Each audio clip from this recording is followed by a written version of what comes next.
This is A Word, a podcast from Slate. I'm your host, Jason Johnson. True crime is a hot topic for movies, television, and yes, podcasts. And at the center of many of these stories is a missing woman and secrets that take the storyteller to dark places. But what happens when those dark places are actually very close to home? I did not know my father's side of the family, and I always knew there was probably a lot I didn't know about myself through that other side. The story behind the podcast, She Has a Name, coming up on A Word with me, Jason Johnson. Stay with us. Can you set the stage a little bit so people understand what happened? In 1969, 14 black student athletes were kicked off their university's American football team for planning a show of support against racism. We were really protesting our treatment on the field. Amazing Sports Stories from the BBC World Service tells their story. We became brothers that day when you did that to us. We made a change. Fighting for what we deserve. Search for Amazing Sports Stories wherever you get your BBC podcasts.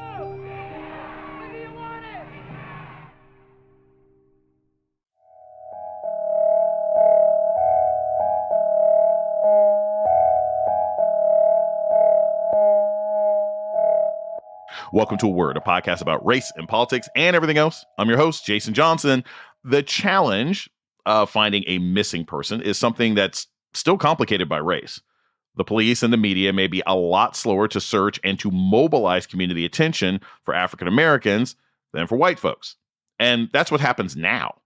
If you step back in time to the 80s before hashtags and GoFundMes, and while many cities struggled in the grip of the crack epidemic, that made searching for missing people almost impossible. That's the backdrop behind the podcast, She Has a Name. Tonya Mosley, a veteran journalist and co-host of NPR's Fresh Air, shares a story of a missing woman who left her Detroit apartment in 1987 and never came back. But what complicates the podcast and gives it its heart is that the missing woman was Tonya Mosley's sister, a sister Mosley never knew existed until she learned of the disappearance years later.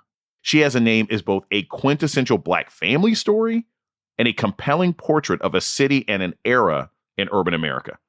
Tonya Mosley joins us now. Tonya, thanks so much for coming on A Word. Thank you for having me, Jason. This show is classified as true crime, but it kind of breaks the mold on a number of levels. Why was it so important to you to center the story of your sister Anita's life and not just her disappearance and her death? A couple of reasons, and you're right to say that it's interesting that it's in the true crime genre, but it is a true crime mystery that I intentionally wanted to turn on its head, the idea of what we think of true crime, in part because, everyone in my life loves true crime, and not in the sense of like podcasts, but even before that, all of the shows that we grew up watching, the Dateline series, Law and Order, the women in my life just absolutely love those shows. And as I was producing this podcast, I found that people who were actually part of the story also love those shows. There is one person that I talked to in this podcast, my sister's sister, Valerie, who is just obsessed with true crime. She watches all these types of shows all the time.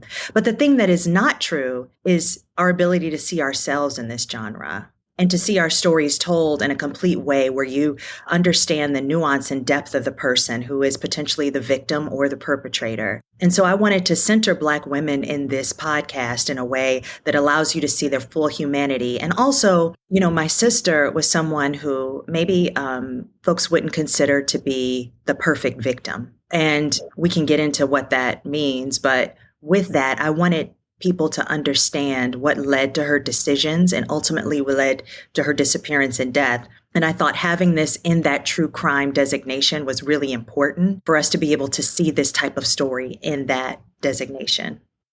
This podcast begins with you discovering that you have a grown nephew, a sister, and that your sister is missing, all in one phone call. I tell you, in that moment, I just remember when you answered the phone. I just kind of remember you saying hello. I was like, oh, wow. Like your voice. It was something about your voice that was so familiar to me. Describe what that moment was like for you. I would say surprised, but also not surprised, because I did not know my father's side of the family. And I always knew there was probably a lot I didn't know about myself through that other side. Also, as I learned more and more about my father, I learned he is truly a rolling stone. So I have lots of brothers and sisters that I don't know about. I think what was devastating for me is to learn that my sister was no longer here and that I would never get to know her. As the years have gone on, I've learned so many things, but I'll tell you that I didn't know about her life up until a few years ago. So I knew I had a sister. I knew I had a nephew. We forged a relationship, my nephew and I, over the last 20 years. But it wasn't until authorities were able to match the DNA that I actually started to dig deeper into her life and who she was before she died. And that is what we get into through this podcast. Your nephew Antonio brought you into the story of your sister. How did your relationship over 20 years with him develop? And how did what he tell you and didn't tell you about your sister affect that relationship? Antonio is a special guy. He is someone who is always yearning, always reaching, always searching. And in addition to looking for me and finding me, I also knew that he was looking for other relatives. So he reached out to other family members as he discovered them and forged relationships with them. And it's always been in a way that felt so honest. He wanted to be there for my kids' birthday parties, my wedding, my grandma's barbecue in the backyard. We just had loving familial-like connections, and those deepened over time where we learned about each other's aspirations and wants and desires. But details about his mother were far and few between. Like, first off, I didn't ask a lot, Jason. And part of that was because I knew the pain of her disappearance was something that he had locked away in a way that kept him a little closed to going deep into her. But he would tell me little things about her. I knew about her personality. I knew what she liked. We'd maybe hang out and he might say, oh yeah, my mom always loved to do this, or she always loved to do that. So that's how I knew her for like 20 years. And then when we were able to find her remains through DNA, and we started to talk about telling her story, I sat down with Antonio and I said, I need to know everything. And as I started to talk it through with him, I could tell he was really guarded about many things, like what she did for a living, where they lived, who she was in relationships with. And so the unpacking of that made me realize there was so much more that I didn't know about her. And there was a reason why he was keeping that close to his chest. I'm wondering why you didn't tell me these really important things that I think that I should have known. They don't really matter in the big scheme of things, but they were just such big omissions that it almost feels like lies that you didn't tell me. I've heard a lot of things. I've seen a lot of things, right? But I don't, I don't know how to process that. You know what I'm saying? And I do know the 80s was a crazy time. No one wants to lead with saying my mother was a drug dealer and my mother then turned into being an addict. Number two, how do you even explain or begin to explain something that you're still trying to figure out yourself?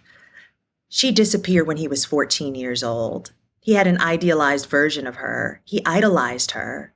And the ways to keep his psyche whole throughout the 30 plus years that she was missing was to have this formed thought of her as like an angel.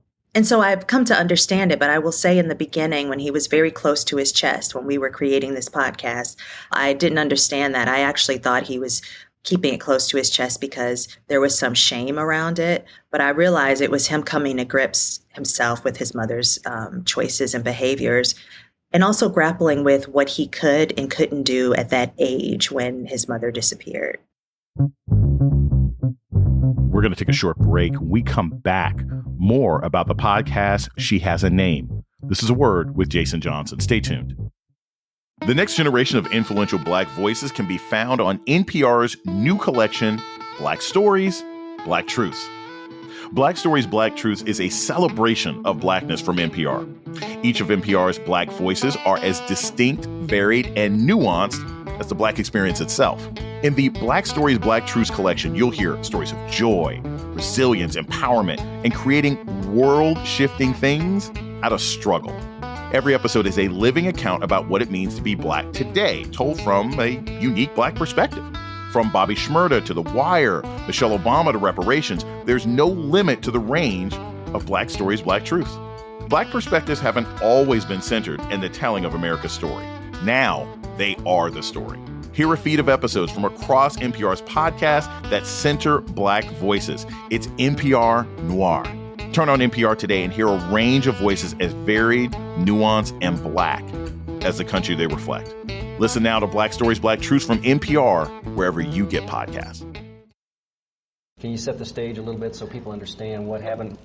In 1969, 14 Black student athletes were kicked off their university's American football team for planning a show of support against racism. We were really protesting our treatment on the field. Amazing Sports Stories from the BBC World Service tells their story. We became brothers that day when you did that to us. We made a change. Fighting for what we deserve. Search for Amazing Sports Stories wherever you get your BBC podcasts.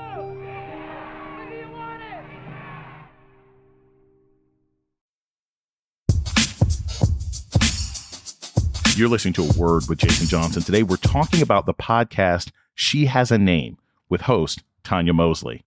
Your sister Anita Wiley's story is really painful, even years before she disappeared and died. For those who haven't heard the podcast yet, introduce us to her. Like, what did you learn about her at her core? I mean, you're picking up these bits and pieces, kind of researching, kind of asking people, but who was she?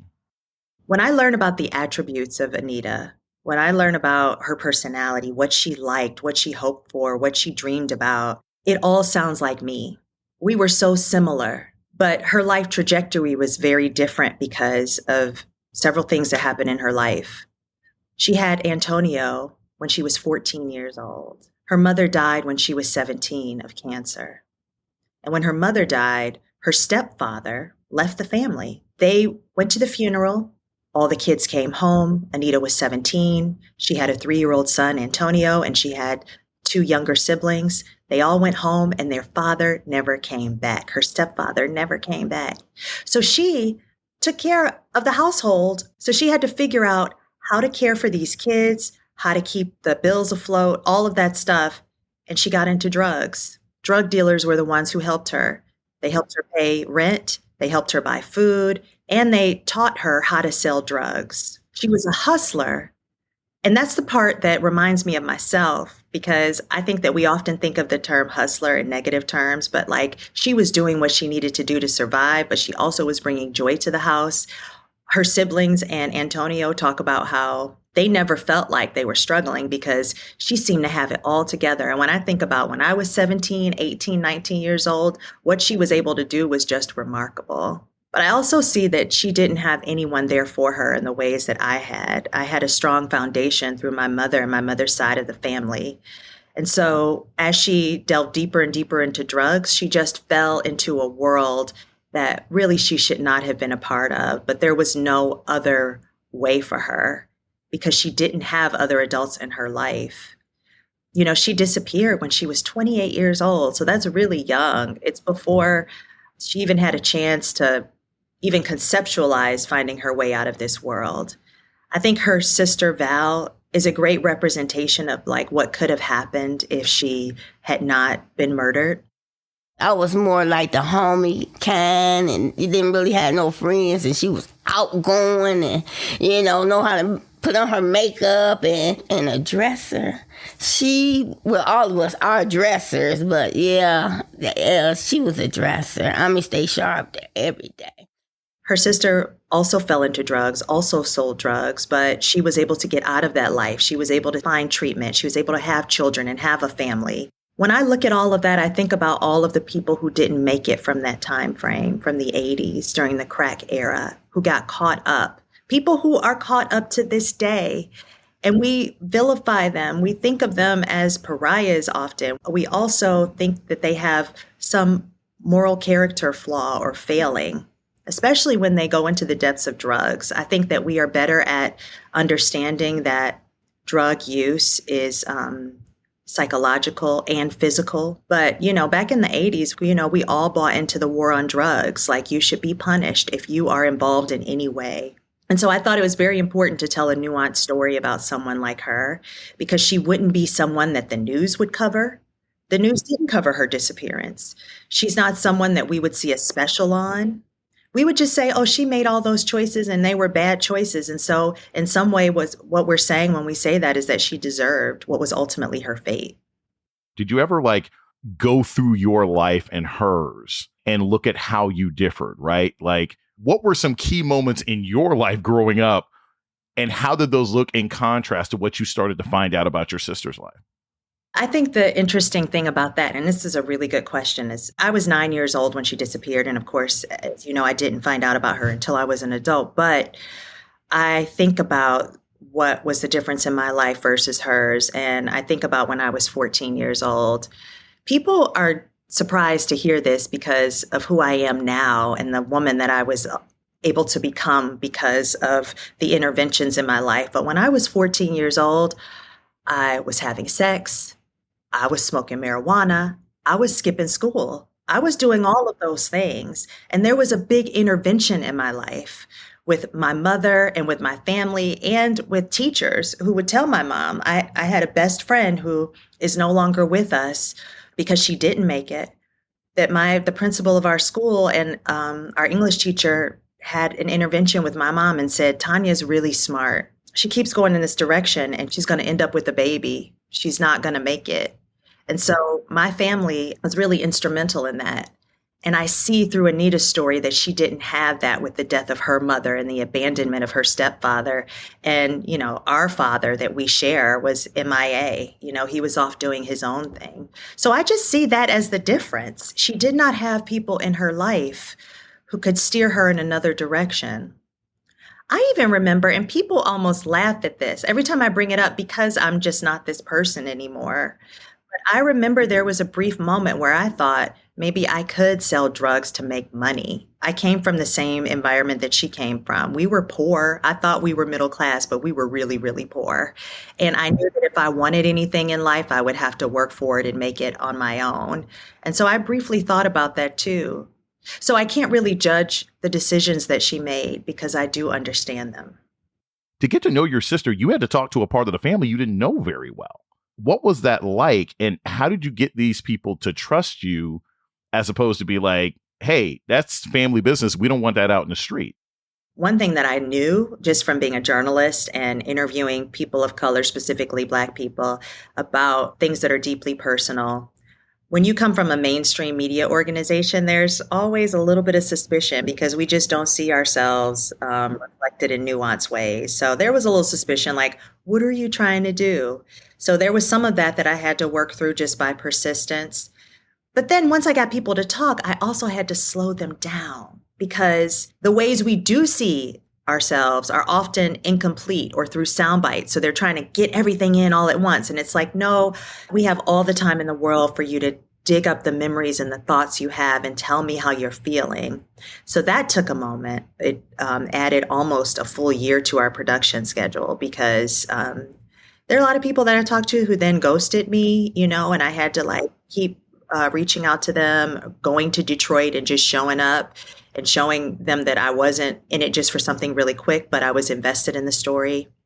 And then also Antonio played a huge role in this because everyone who was there during that time who knew my sister, of course, they knew Antonio and they knew that he was a child and he needed to find out answers about his mother. And so they were doing it for him. Not sure why he wanted to do it, because I had a lot of people saying, I don't know why Antonio needs to tell this story, but it seems like he needs to do it. And so if this is part of his healing, we want to help him do it. We're going to take a short break and we come back more about the She Has a Name podcast with host Tonya Mosley. This is A Word with Jason Johnson. Stay tuned. I've got a special message for our listeners in Canada. It's about a show that I think you should listen to, Canada Land. Every week, Canada Land's journalists bring you news and conversations that honestly can be hard to find these days. With rigorous reporting and thoughtful analysis, their episodes bring you into the most important conversations from across the country. From a radical form of reconciliation emerging in Saskatchewan to in-depth debates and gun rights and the rise of fascism, Canadaland's stories will surprise you and make you think. Try Canadaland today and find out why Canadian news doesn't have to sound like Canadian news. Search Canadaland in your podcast app. You're listening to A Word with Jason Johnson. Today, we're talking about the She Has a Name podcast with host Tonya Mosley. Several episodes of the podcast are out in the world now. What kind of response have you heard from your family, from other people? What's the reaction been? I was most afraid about the family, I'm going to be honest, Jason. I just wanted them to feel like they were represented correctly. They've been very happy with how the story is coming together. And also it's bigger than they ever thought it would be. Because they've never seen themselves in this kind of format, the people that I talk to be able to hear it in its totality, it's like, wow, this is our story. And it's riveting and it's compelling. I think we often think like, why is our story important? Why would people want to know about our lives, even if it is something fantastical that has happened? What I found from people who are not my family is that they end up telling me about their lives. And that's when I know that a story has hit people, when they send me a message and they're like, oh, let me tell you about my aunt or cousin or my mother. And it's not like exact. It's maybe about family dysfunction or coming together, reunification, mourning death and dying, dealing with the grief of loss. And that's when I know that a story is powerful. So I'm happy that this podcast is a portal for people to be self-reflective. It's been a chance for me to deeply reflect on myself. When you get to be my age, you think you know everything about yourself. And I'm learning so many things about me that I didn't know. I want to ask you sort of a question about legacy. This is how I view your podcast. I think of Roots in the 70s, this sort of very important Black story that is a disruptor in this majority white space. I think of Soledad O'Brien's Black in America, this Black series, which was a huge disruptor in this majority white space of 24-hour cable and CNN in particular. Your podcast, being a host of Fresh Air, to me, it's in the legacy of Roots. It's in the legacy of Black in America, of going into this majority white space and saying, look, there is a space here for these kinds of stories as well. What do you think the legacy of your podcast will be? Do you think it's the beginning of a fundamental change, or do you think it's sort of part of a grander change in storytelling that we're starting to hear across the media landscape as more and more Black people have access to these stories and outlets to share them? That's a big question. I will say that maybe years ago, I led with like this mission to diversify NPR, to bring voices that were representative of our country in a more holistic way, because like we are so important to this country. And like I wanted to see that reflected. I don't actually see that as my role anymore. Like I'm very purpose driven and telling these stories because they're important to tell and they're for everyone. And I'm doing it for us, but I also am not doing it to try to make NPR something. I'm doing it because I feel like it's really important. And whether I'm doing it with NPR or not, I'd be doing it. But, when you started off asking me that question and talking about legacy, I've been telling stories for a long time. And I have said many, many times, like storytelling can be healing. And yes, I believe it. I really believe it. But it wasn't until I started doing this podcast and actually my previous podcast, Truth Be Told, that I actually saw it. And I saw it through the listeners and what they were sharing with us. I saw it with myself and the transformation within myself. If I have a moment, I just want to tell you a story that ties into this podcast. The last season of my other podcast, Truth Be Told, I did a psychedelic journey. I wanted to take a look at a new burgeoning science that shows that psychedelics could be a wonderful treatment to help heal racial trauma. And so I went on my own journey to figure out whether it was for me and what would come from me going on a journey like this, a therapeutic journey. And during that journey, like literally when I was high on mushrooms, I had an encounter with my Uncle Benny, who had died by suicide in the 80s. And he said to me during that journey, you need to talk about me. You need to talk about me with your children. When you're in this type of state, it's kind of like being in a deep meditative state. Really what it is a conversation with myself. It's me coming to those thoughts, and he is just a show of that in my mind and my imagination telling me that.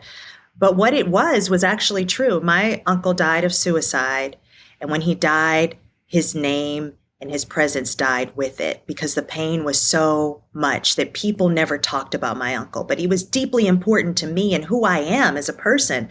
If you want to understand me, you need to understand my relationship with my uncle, who was foundational in so many things. After that journey, I came home and I started to talk about my uncle to my kids, and they were really interested to know, and it helps them understand themselves. With Anita's story, and She Has a Name, Antonio, he never told anyone about his mother except for me. He felt like he trusted me enough after we built a relationship to tell me more and more detail about his mother. And through that, I understood that he had not shared details with his own children. He has 5 children. They never even heard him say his mother's name. And yet there's not a moment that passes by that he's not thinking about his mother. He's thinking about her constantly. How can they know and understand their father if they don't know that about their father? If they don't know about the woman who directs his steps every single day, his behaviors, the way he interacts with them, the suffering in silence, that invisible ache, and them understanding and knowing that story, knowing Anita's story helps them understand themselves. And so it breaks this cycle of pain and trauma and silence that we just continue to hold on and pass on through generations. And so when I think about the legacy of it, I know it's for the greater audience. I know it's for all of us to be reflective of ourselves, but that's what I want people to take away. And that's what it's given for our family, is an opening for us to have these conversations. Antonio's now talking to his children about his mother in ways that he never has before. His eldest daughter said, I finally understand my dad now. How powerful is that? To not understand this man for all of her life and finally understand the choices he made and the silences that he kept. So that's what I think of when I think of the legacy of this. That's what I'm holding on to right now.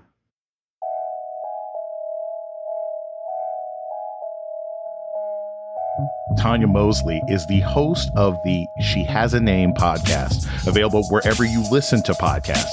She's also the co-host of NPR's Fresh Air. Tonya Mosley, thanks so much. I really, really enjoyed this conversation. Thank you, Jason. That's a word for this week. The show's email is aword@slate.com. This episode was produced by Ahyiana Angel. Ben Richmond is Slate's Senior Director of Podcast Operations. Alicia Montgomery is the Vice President of Slate Audio. Our theme music was produced by Don Will. I'm Jason Johnson. Tune in next week for a word.